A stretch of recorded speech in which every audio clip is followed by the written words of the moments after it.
नमस्कार, hornbill TV देख रहे हैं आप। मैं हूं आपके साथ विशाल गर्ग। खबरों की शुरुआत करेंगे। हम सब जानते हैं कि साल दर साल धरती का तापमान बढ़ता जा रहा है, जिसकी वजह से हिमालय तक पिघल रहे हैं। कुछ पर्यावरणविदों का कहना है कि अगर यूं ही चलता रहा तो अगले कुछ दशकों में हिमालय में बर्फ नहीं होगी, फिर जिंदगी आसान भी नहीं होगी। देहरादून में हिमालय दिवस पर आयोजित कार्यक्रम में पर्यावरणविदों ने एक एक बात अपनी रखी है। इस दौरान सीएम ने भी हिमालय संरक्षण पर अपनी बात रखी और घोषणाएं की हैं। सवाल ये है कि क्या सिर्फ घोषणा करने से ही हिमालय की रक्षा की जा सकती है? इस रिपोर्ट में देखिए।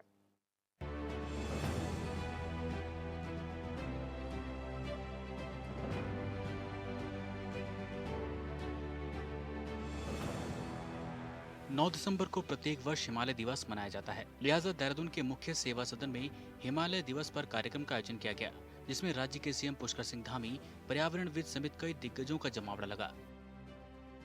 पर्यावरणविद, हरित कार्यकर्ता और हिमालयन पर्यावरण अध्ययन और संरक्षण संगठन के संस्थापक डॉक्टर अनिल प्रकाश जोशी ने कहा कि हिमालय में कई संस्थान आए, सामाजिक संगठनों ने मुद्दा उठाया। उन्होंने कहा कि हिमालय अगर जिंदा है तो इसमें महिलाओं की अहम भूमिका है। इस अनोखी पहल के लिए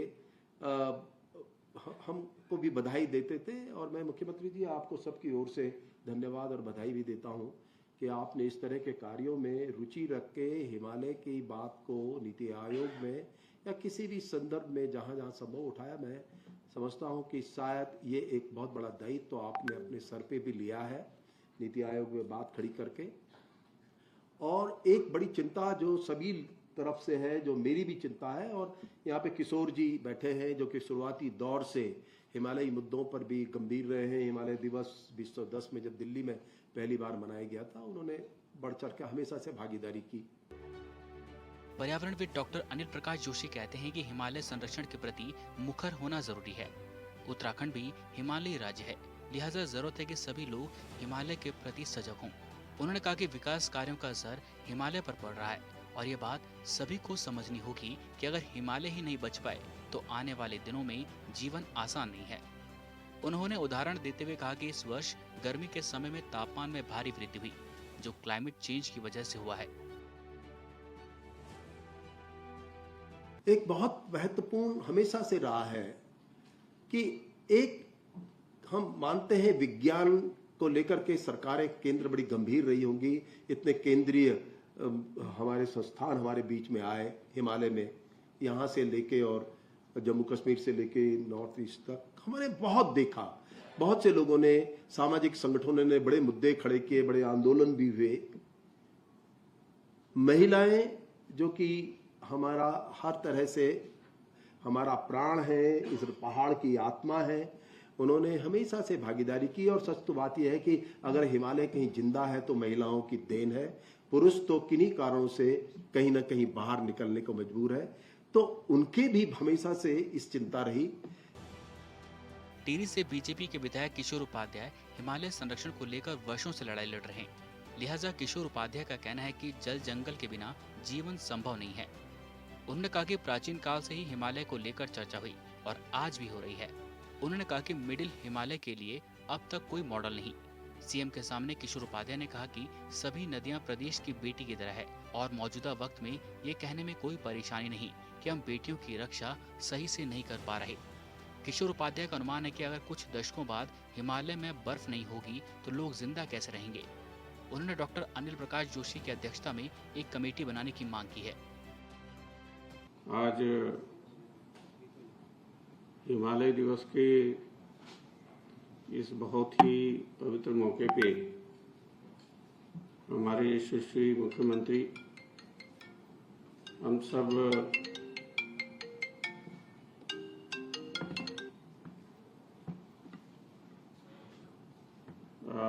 सबके मार्गदर्शक, युवा, दूरदृष्टि रखने वाले और विशेषकर जो उत्तराखंडियत है, मैंने एक शब्द दिया था 17 में उत्तराखंडियत, उस समय बहुत से लोगों की समझ में नहीं आया। आज बहुत से लोग उत्तराखंडियत की बात कर रहे हैं। मैं उसको आगे बढ़ाने वाले हमारे यशस्वी मुख्यमंत्री पुष्कर सिंह धामी जी हिमालय ही नहीं बल्कि समाज के सभी सरोकारों के प्रति और विशेषकर जो ग्रामीण भारत है, ग्रामीण उत्तराखंड है, जोशी जी ने तो एक बार गांव बसाओ वाला बड़ा आंदोलन भी किया और सभी आंदोलन से जुड़े रहे। तो मैं डॉक्टर अनिल प्रकाश जोशी जी, जो हमारे सबके मार्गदर्शक हैं इस विषय पे, मैं आपको भी प्रणाम करता हूँ। यहाँ पर हमारे प्रोफेसर दुर्गेश जोशी जी, दुर्गेश पंत जी, जो यूकॉस्ट के वो उसका नेतृत्व कर रहे हैं। मेरे भाई यहाँ पर उमेश शर्मा काऊ जी, हम लगभग 4.5 दशकों से साथ साथ में काम कर रहे हैं। हमारी बड़ी बहन सविता कपूर जी, यहाँ सामने बैठे हुए सभी, और सभी अपने क्षेत्र के बहुत ही विशाल व्यक्तित्व के धनी है। मैं आप सबको प्रणाम करता हूँ। और जैसे कई पर्यावरण प्रेमियों की बातें सुनने के बाद आखिर में प्रदेश के सीएम पुष्कर सिंह धामी ने कार्यक्रम में अपनी बात रखी, जिसमें उन्होंने कहा कि नदियों को पुनर्जीवित करने को लेकर सरकार गंभीरता से काम कर रही है। सीएम भी इस बात को मानते हैं कि साल दर साल देहरादून जैसे शहर का तापमान बढ़ रहा है। देश के कई शहर ऐसे हैं जहां इस बार गर्मी के समय में 50 डिग्री तक पहुंच जाएगा। लिहाजा अगर यूं ही तापमान बढ़ता गया तो जिंदगी संभव नहीं। आगे की पीढ़ी को विरासत में हम क्या देंगे, इसे लेकर सभी को सोचना होगा। उत्तराखंड के लोग प्रत्येक वर्ष आपदा का दंश झेलते हैं। इस बार भी प्रदेश के कई हिस्सों में आपदा आई। जितना इस बार टेम्परेचर हो रहा है देहरादून में, क्या पिछले साल इतना टेम्परेचर था? आप लोग भी बताइए। पिछले साल मेरे ख्याल से इतना टेम्परेचर नहीं था, है? इस साल बहुत ज़्यादा था। और चूंकि मुझे उस समय इसलिए कम लग रहा था कि मैं लोकसभा चुनाव के संबंध में देश भर के अनेक स्थानों पर गया और बहुत सारी जगह पर मुझे 48 से 50 डिग्री टेम्परेचर में भी रहने का अनुभव पहली बार हुआ, खुली धूप में। तो मुझे कम लग रहा था, लेकिन फिर भी मैंने वहाँ पूछा।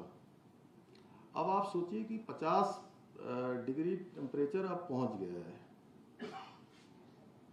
और देहरादून में भी 40, 42, 44 तक, यहाँ पर 44, 45 तक भी आप सब लोगों ने सामान्य रूप से इसको आप लोगों ने देखा है। अगर ये इसी गति से बढ़ता रहा तो आप सोचिए कि आने वाले 15 सालों में, 20 सालों में अगर ये बढ़ते बढ़ते 60 पर पहुंच गया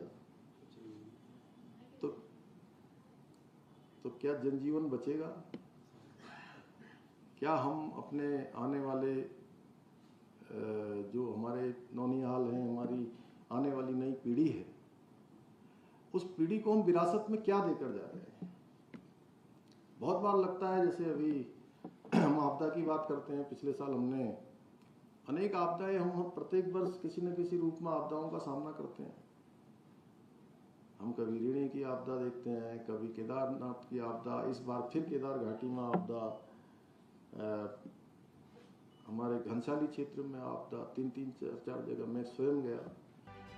मुख्यमंत्री पुष्कर सिंह धामी ने सिलक्यारा टनल हादसे का जिक्र करते हुए कहा कि ऐसा एहसास होता है कि हवा, पानी, आसमान भी इंसानों की आवाज सुनते हैं। सीएम ने कहा कि हम लोग पेड़ तो लगाते हैं, लेकिन वह पेड़ बच पाता है या नहीं जानने की कोशिश तक नहीं करते। लिहाजा यह जरूरी है कि किसी खास दिन नहीं, बल्कि हिमालय को बचाने के लिए प्रत्येक दिन सोचने की जरूरत है। सीएम ने कहा कि उत्तराखंड में भी ग्लेशियर पिघल रहे हैं, नदियां सूख रही हैं, पहाड़ों में जल स्रोत अब बहुत कम बचे हैं, जिस पर राज्य सरकार तेजी से काम कर रही है। हमने पूरे वर्ल्ड कांग्रेस का आयोजन हम लोगों ने किया था, और उस तारीख का नाम मुझे याद है, 29 नवंबर 28 नवंबर 2023। तो उसी दिन, जिस दिन हमारा ये कार्यक्रम प्रारंभ हुआ, और उसी दिन सिलक्यारा टनल में फंसे हुए हमारे 41 जो हमारे श्रमिक भाई थे, वो सकुशल बाहर निकले। इसलिए मैं वो दिन तो कभी भी नहीं भूल सकता। हम वृक्षारोपण का कार्यक्रम करते हैं, वृक्ष लगाते हैं, फिर वो उगेगा कि नहीं उगेगा, बढ़ेगा कि नहीं बढ़ेगा, इसकी चिंता करते नहीं है। मुख्यमंत्री ने कहा कि हिमालय बहुत बड़ा खजाना है, हिमालय में जड़ी बूटी है, कई प्रकार की औषधियां हैं। हिमालय में मौजूदा वक्त में खतरा मंडरा रहा है। दुनिया भर में हिमालय की प्रकृति का दोहन हुआ है, लेकिन उत्तराखंड में प्रकृति का दोहन कम से कम हो, इसे लेकर सरकार गंभीर है। विकास की ऐसी योजनाएं बनाई जा रही हैं जिसके जरिए पर्यावरण को नुकसान भी न हो और विकास कार्य भी हो। सीएम ने कहा कि क्लाइमेट चेंज की वजह से कहीं अधिक से अधिक वर्षा तो कहीं सूखे की स्थिति है। उन्होंने कहा कि पर्यावरण संरक्षण को लेकर पौधारोपण तक कार्य किए जा रहे हैं, लेकिन अब जरूरत है कि इसमें सभी लोगों की भागीदारी हो। ऐसे बहुत सारे काम हैं जो हम लोग हिमालय के संरक्षण के लिए कर सकते हैं और हमको करना भी चाहिए। मानव होने के नाते हम अपना इसमें क्या योगदान दे सकते हैं, क्योंकि हिमालय में जो पाए जाने वाले जीव जंतु हैं, दुर्लभ वनस्पतियां हैं, औषधियां हैं, और ये कहें तो सच में खजाना है, सुख का खजाना। सीएम धामी ने कहा कि उत्तराखंड से निकलने वाली गंगा यहाँ से साफ तो जाती है, लेकिन उत्तराखंड के बाहर गंगा की स्थिति ठीक नहीं है। उन्होंने कहा कि पिछले दिनों नीति आयोग की बैठक में भी गंगा की सफाई का मामला उठाया। उन्होंने कहा कि उत्तराखंड की आबादी मात्र 1.25 करोड़ है और उससे ज्यादा यहाँ पर्यटन और तीर्थ यात्री पहुँचते हैं। हिमालय क्षेत्र में रहने वाले सभी लोगों को आगे आकर काम करने की जरूरत है। जन्मभूमि और देवभूमि का देश में अलग ही स्वरूप है। पेड़ लगाना, पानी बचाना, प्लास्टिक कम से कम इस्तेमाल करने की जरूरत है।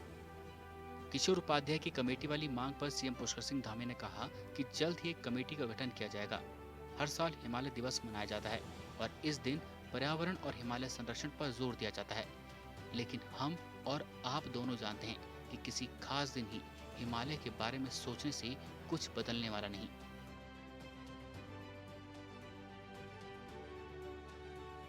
Bureau report, Hornbill TV. Uttarakhand Uttar Pradesh नगर निगम अधिनियम 1959 संशोधन विधेयक के लिए विधानसभा ने प्रवर समिति का गठन कर अधिसूचना जारी कर दी है। शहरी विकास मंत्री प्रेमचंद अग्रवाल को समिति का सभापति बनाया गया है, जबकि पक्ष विपक्ष के 6 विधायकों को सदस्य नामित किया गया है, जिनमें बीजेपी विधायक मुन्ना सिंह चौहान, विनोद चमोली, खजानदास, कांग्रेस विधायक ममता राकेश, हरीश सिंह धामी और बसपा विधायक मोहम्मद शहजाद शामिल हैं। विधेयक में नगर निकायों में ओबीसी आरक्षण का परीक्षण कर प्रवर समिति विधानसभा अध्यक्ष को 1 महीने के अंदर रिपोर्ट सौंपेगी। बता दें कि बीजेपी विधायक मुन्ना सिंह चौहान, विनोद चमोली ने राज्य की डेमोग्राफी के साथ सर्वे पर सवाल खड़े कर विधेयक को प्रवर समिति को सौंपने की मांग उठाई थी। विधानसभा अध्यक्ष ने इसे स्वीकार करते हुए विधेयक प्रवर समिति को भेज दिया था। वहीं उत्तराखंड राज्य विधि संशोधन विधेयक के लिए अलग से प्रवर समिति बनेगी। 1-2 दिन के अंदर विधानसभा सचिवालय अधिसूचना जारी कर सकता है।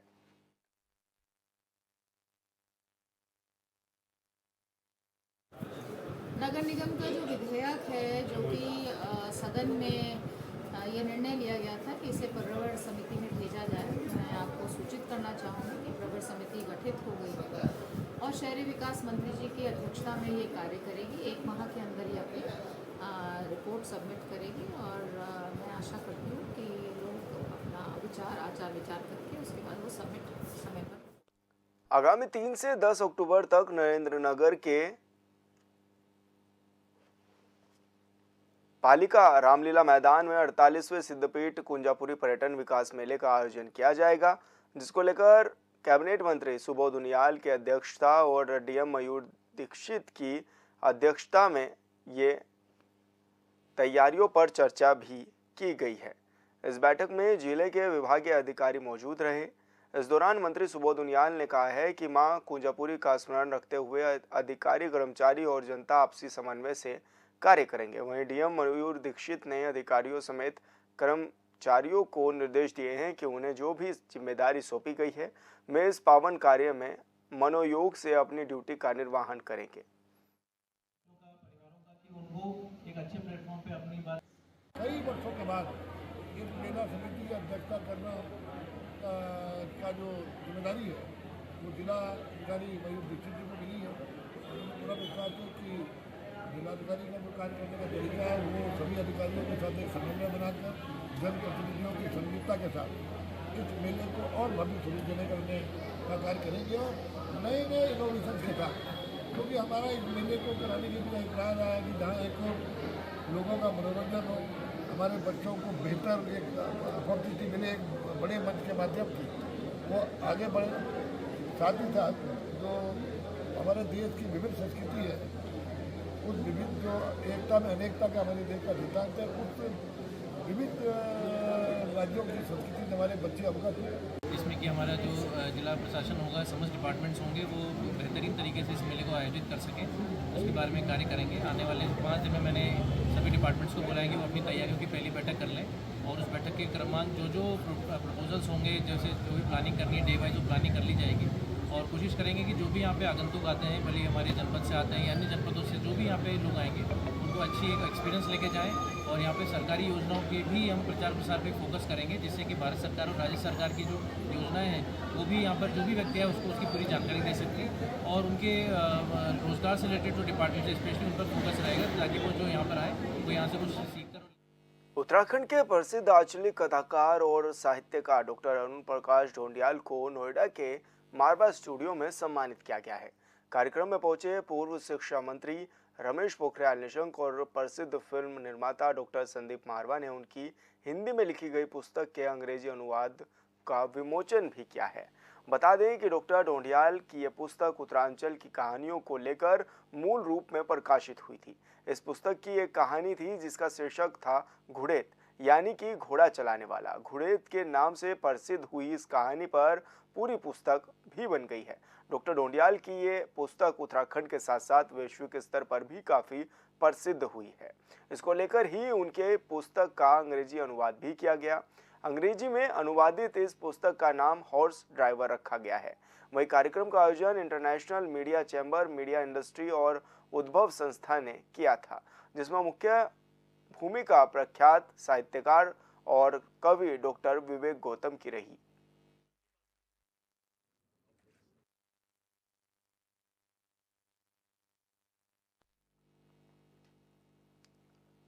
उत्तराखंड के कृषि मंत्री गणेश जोशी पर आय से अधिक संपत्ति का आरोप लगा है।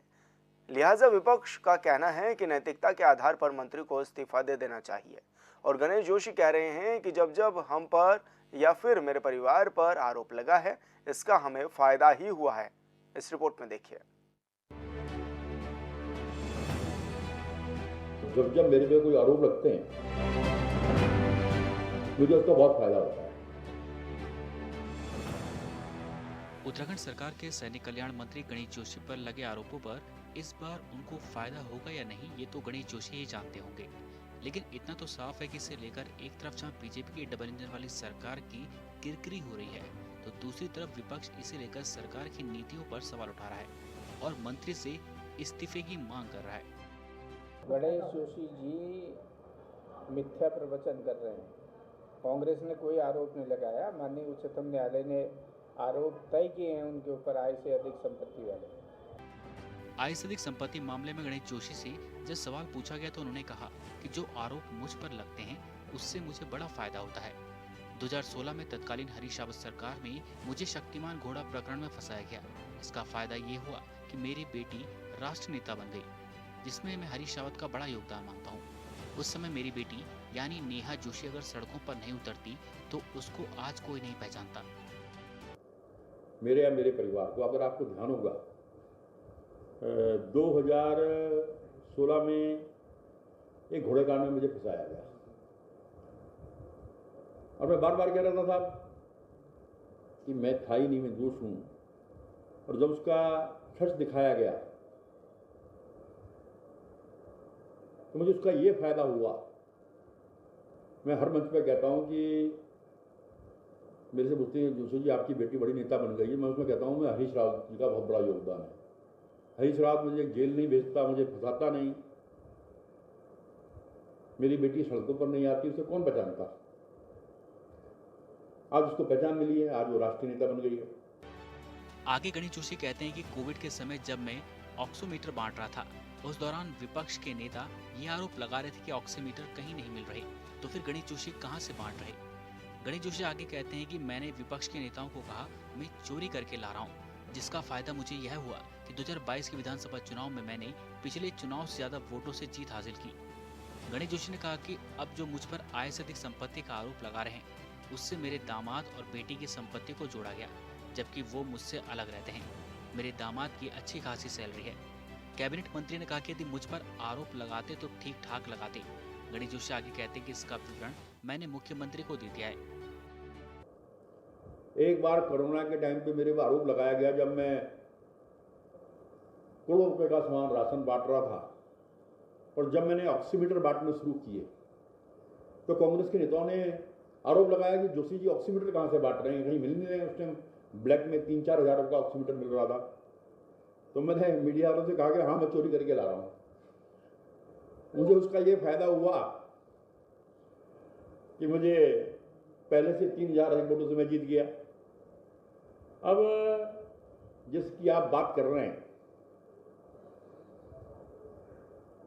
ये कहा गया कि 17 साल में मेरे दामाद की संपत्ति को जोड़कर, मेरी बेटी की संपत्ति को जोड़कर, तो मेरा दामाद मुझसे अलग है, उसकी एक हैंडसम सैलरी है, मर्चेंट नेवी में अफसर है। मेरी बेटी मुझसे अलग रहती है, वो अपने पति के साथ रहती है। मेरा बेटा उस दिन मर्चेंट नेवी में अफसर था। अरे आरोप लगाना था तो ठीक ठाक लगा देता। कि 16 साल के अंदर उनकी सैलरी लगाकर मैंने उसका पूरा विवरण माननीय मुख्यमंत्री जी को दे दिया है, और इसका भी मुझे फायदा होने वाला है। उत्तराखंड के कैबिनेट मंत्री गणेश जोशी का बयान पर कांग्रेस ने तीखा पलटवार किया। कांग्रेस के प्रदेश संगठन उपाध्यक्ष मथुरा दास जोशी ने कहा कि मंत्री गणेश जोशी मिथ्या प्रवचन कर रहे हैं। गणेश जोशी को अगर मोतियाबिंद हो गया है तो उसका इलाज करा दें। गणेश जोशी पर कांग्रेस ने कोई आरोप नहीं लगाया, लिहाजा उसके आधार पर उन्हें इस्तीफा दे देना चाहिए। अपनी आंख का चश्मा उतार लें, देख लें, या मोतियाबिंद हो रहा है तो उसका ऑपरेशन करा लें। माननीय उच्चतम न्यायालय ने कहा है, कांग्रेस ने कहीं नहीं कहा। कांग्रेस तो ये कह रही है कि नैतिकता के नाते जो आरोप माननीय उच्चतम न्यायालय ने उनके ऊपर फिक्स किए हैं, नैतिकता कहती है कि उनको तत्काल प्रभाव से इस्तीफा दे देना चाहिए। दरअसल वकील विकेश नेगी ने कैबिनेट मंत्री गणेश जोशी पर आय से अधिक संपत्ति का आरोप लगाया है। इस मामले में उन्होंने विजिलेंस कोर्ट में याचिका भी दायर की और गणेश जोशी पर मुकदमा दर्ज करने की मांग भी की थी, जिस पर कोर्ट ने विजिलेंस से जवाब मांगा। विजिलेंस ने अपने जवाब में बताया कि उन्हें मुकदमा दर्ज करने के लिए उत्तराखंड की कैबिनेट का इंतजार है, लिहाजा तभी से ये मामला सुर्खियों में है। मंत्री गणेश जोशी की आय पर चर्चा हो रही है, लेकिन यह कोई नहीं जानता कि नेताजी जो जानकारी चुनाव के समय हलफनामा में देते हैं, उसमें कितनी सच्चाई होती है।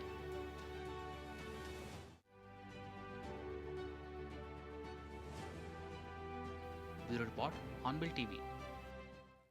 और फिलहाल इस बुलेटिन में इतना ही। आप देखते रहिए हॉर्नबिल टीवी। नमस्कार।